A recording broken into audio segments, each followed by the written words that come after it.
حضرت مفتی ضرب علی خان صاحب رحمۃ اللہ علیہ کے پاس ایک شخص آیا اور آ کر کہنے لگا، حضرت مجھے بچے کا نام رکھنا ہے، قرآن سے نام بتائیں۔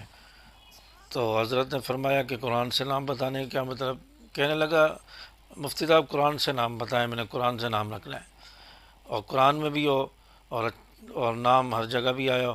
تو حضرت مفتی صاحب نے فرمایا فرعون نام رکھ دو۔ کہنے لگا، حضرت فرعون تو میں نہیں رکھ سکتا۔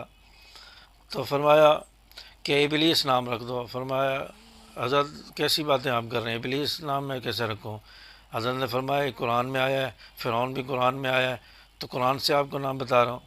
کہنے لگا نہیں، اور کوئی بتائیں۔ فرمایا کہ شیطان نام رکھ دیں، شیطان بھی قرآن میں آیا ہے۔